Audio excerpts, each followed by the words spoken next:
Hi everyone. Today topic how to clean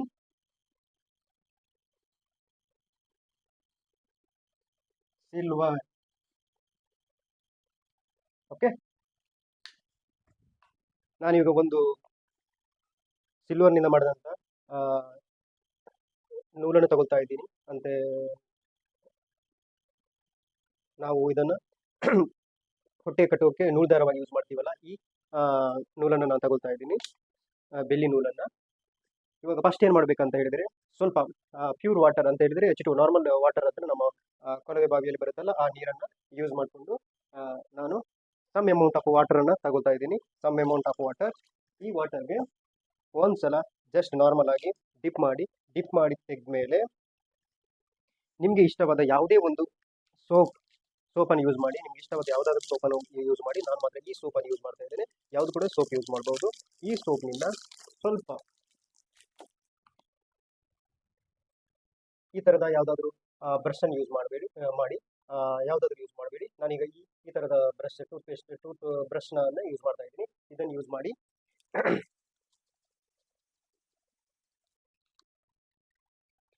ಒಂದ್ಸಲ ಈ ಥರ ಕೈಯಲ್ಲಿ ಇಟ್ಕೊಂಡು ಬ್ರಷ್ ಮಾಡಿ. ಫುಲ್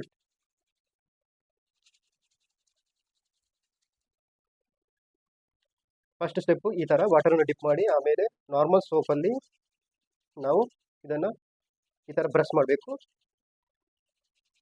ಅಂದರೆ ತುಂಬ ಓಲ್ಡ್ ಆಗಿರುತ್ತಲ್ಲ, ಓಲ್ಡನ್ನು ಯಾವ ಥರ ಕ್ಲೀನ್ ಹಾಕೋದು. ಕೆಲವರಿಗೆ ಮೈಯಲ್ಲಿ ಬಂಗಾರ ಹಾಕಲಿ ಅಥವಾ ಇದು ಬೆಳ್ಳಿ ಆಗಲಿ ದಿನಕ್ಕೆ ವಾರ ಒಂದೊಂದು ವಾರಕ್ಕೆ ತೊಳಿಬೇಕಾಗುತ್ತೆ. ಯಾಕಂದರೆ ಅವರ ಚರ್ಮದ ಮೇಲೆ ಅಥವಾ ಬೆಗರಿನಿಂದ ಅದು ಕಪ್ಪು ಬಣ್ಣಕ್ಕೆ ತಿರುಗುತ್ತೆ, ಸ್ವಲ್ಪ ಡಿಮ್ ಆಗುತ್ತೆ. ಓಕೆ, ಸ್ವಲ್ಪ ಒಣಗಿದ್ರೆ ಸ್ವಲ್ಪ ವಾಟರನ್ನು ತಗೊಂಡು ಕ್ಲೀನ್ ಮಾಡಿ. 1-2 ಸುತ್ತು ಯೂಸ್ ಮಾಡಿ ಈ ಥರ. ಇನ್ನು ಮುಂದೆ ಯಾವುದನ್ನು ತಗೊಂಡು ನೆಕ್ಸ್ಟ್ ಸ್ಟೆಪ್ ಯಾವುದರಲ್ಲಿ ಕ್ಲೀನ್ ಮಾಡಬೇಕಂತ ಹೇಳ್ತೀನಿ. ವೆರಿ ಈಸಿಯೆಸ್ಟ್ ಮೆಥಡ್, ಮತ್ತು ತುಂಬ ವೆಚ್ಚ ಮಾಡಬೇಕಾಗಿಲ್ಲ. ಮನೆಯಲ್ಲಿದ್ದ ವಸ್ತುಗಳನ್ನು ಯೂಸ್ ಮಾಡಿಕೊಂಡು ನಾವು ಕ್ಲೀನಾಗಿ ಮಾಡ್ಬೋದು. ಬಟ್ 1-2 ದಿನದಲ್ಲ, ಐ ಥಿಂಕ್ ಇದು 4-5-6 ವರ್ಷದ ನಂತರ ತೊಳಿತಾ ಇದ್ದೀವಿ. ಓಕೆ, ಸ್ವಲ್ಪ ಈಸಿ ಆಗಬೇಕಂತ ಹೇಳಿದ್ರೆ 2 ಸಲ ಈ ಥರ ಮಾಡ್ಕೊಳ್ಳಿ. ಓಕೆ,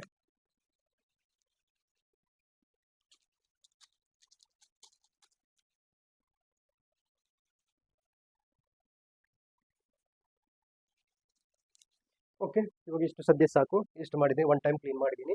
ಇವಾಗ ಜಸ್ಟ್ ವಾಟರ್ ಆ್ಯಂಡ್ ಸೋಪ್ನಿಂದ ಮಾಡಿದ್ದೀನಿ. ಇವಾಗ ಮತ್ತೆ ಇದನ್ನು ವಾಟರ್ಗೆ ಡಿಪ್ ಮಾಡಿದ್ದೀನಿ. ಡಿಪ್ ಮಾಡಿದ ಮೇಲೆ ನಾರ್ಮಲ್ ಆಗಿ ನೀವು ಮನೆಯಲ್ಲಿ ಯೂಸ್ ಮಾಡುವಂಥ ಟೂತ್ ಪೇಸ್ಟನ್ನು ತಗೊಳ್ಳಿ. ಇದೇ ಬ್ರಷ್ಗೆ ಸ್ವಲ್ಪದಷ್ಟು ಟೂತ್ ಪೇಸ್ಟ್ ತಗೊಳ್ಳಿ. ತಗೊಂಡ ನಂತರ ಈ ಥರ ಇಟ್ಕೊಂಡ್ರೆ ಸ್ವಲ್ಪ ಕಷ್ಟ ಆಗುತ್ತೆ, ಈ ಥರ ಇಟ್ಕೊಂಡ್ರೆ ಬೇಗ ಆಗುತ್ತೆ ಕೆಲಸ. ಅದಕ್ಕೋಸ್ಕರ ಈ ಥರ ಇಟ್ಕೊತೀನಿ. ಮತ್ತೆ ಇದರಿಂದ ಬ್ರಷ್ ಮಾಡ್ಕೊಳ್ಳಿ. ಆ್ಯಸಿಡಿ ಎಲ್ಲ ಯೂಸ್ ಮಾಡ್ಬೋದು, ಬಟ್ ಅದು ಕಾನ್ಸಂಟ್ರೇಷನ್ ಅಥವಾ ಡೈಲ್ಯೂಟ್ ಸಿಸ್ಟಮಲ್ಲಿ ಇರುವುದರಿಂದ ಕೆಲವೊಮ್ಮೆ ನಮಗೆ ಅಪಘಾತ ಉಂಟಾಗುವಂಥ ಸಂಭವ ಇರುತ್ತೆ. ಮತ್ತೆ ಆ್ಯಸಿಡ್ಗಳಿಗೆ ನಾವು ಜಾಸ್ತಿ ಅಮೌಂಟ್ ಕೊಡಬೇಕಾಗುತ್ತೆ, ಜ್ಯುವೆಲರಿಗೆ ಹೋಗಿ ಕ್ಲೀನ್ ಮಾಡಬೇಕಾಗುತ್ತೆ. ಅದಕ್ಕೋಸ್ಕರ ಇದು ಮನೆಯಲ್ಲೇ ಮಾಡುವಂಥ ಈಸಿ ಮೆಥಡ್ ನಾನು ಹೇಳ್ಕೊಡ್ತಾ ಇದ್ದೀನಿ.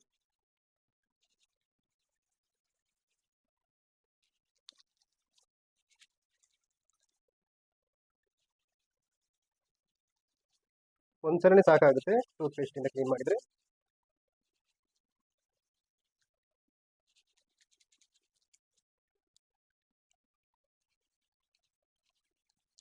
ನೋಡ್ಬೋದು ನಿಮಗೆ ಇಲ್ಲಿ ಒಂಥರ ಕಾಪರ್ ಸಿಲ್ವರ್ ಟೈಪ್ ಇದು ಡಸ್ಟ್ ಹಿಡಿಕೊಳ್ತಲ್ಲ, ರಸ್ಟ್ ಆ ಥರ ಆಗ್ತಾ ಇದೆ ನೋಡಿ. ಇವಾಗ ಮತ್ತೆ ಸೇಮ್ ವಾಟರ್ಗೆ ಡಿಪ್ ಮಾಡ್ತಾ ಇದ್ದೀನಿ, ಕ್ಲೀನಿಂಗ್ ಮಾಡ್ತಾ ಇದ್ದೀನಿ ಸೇಮ್ ವಾಟರ್ಗೆ. ಮತ್ತೆ ಅದನ್ನು ತೆಗಿರಿ. ಇವಾಗ ನೀವೇನು ಮಾಡಬೇಕಂತ ಹೇಳಿದ್ರೆ, ನೀವು ಸ್ವಲ್ಪ ಸ್ಯಾನಿಟೈಸರನ್ನು ಯೂಸ್ ಮಾಡ್ಕೊಳ್ಳಿ. ಸ್ಯಾನಿಟೈಸರ್ ಯಾವುದು ಕೂಡ ಇಥೈಲ್ ಆಲ್ಕೋಹಾಲ್ ಸ್ಯಾನಿಟೈಸರ್ ಇರ್ಬೋದು, ಆ ಥರ ಯೂಸ್ ಮಾಡ್ಕೊಳ್ಳಿ. ಆಲ್ಕೋಹಾಲ್ ಹಾಕಿದ್ದು ಸ್ವಲ್ಪ ಸೋಪ್ನ ಜೊತೆ ಅದನ್ನು ಮತ್ತೆ ಕ್ಲೀನ್ ಮಾಡಿ ಸ್ಯಾನಿಟೈಸರ್ ನಮಗೆ.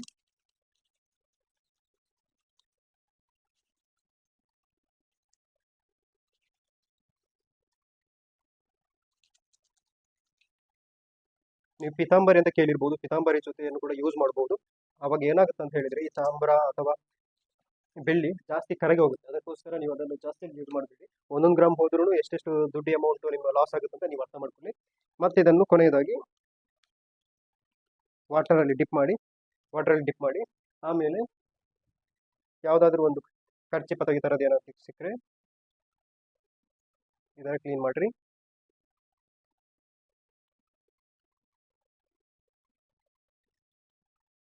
ಒಂದು ವೇಳೆ ನಿಮಗೆ ಇದಿಷ್ಟು ಇನಫ್ ಆಗಿಲ್ಲ ಅನ್ಸ್ಕೊಂಡ್ರೆ, ಒಂದು ವೇಳೆ ಇಷ್ಟು ಸಾಕಾಗಿಲ್ಲ ಅಂತ ಅನ್ಸ್ಕೊಂಡ್ರೆ, ನಾನು ಮಾಡಿದ ಒಂದು ಸಲಕ್ಕಿಂತ ಡಬಲ್ ಟೈಮ್ ಯೂಸ್ ಮಾಡಿ.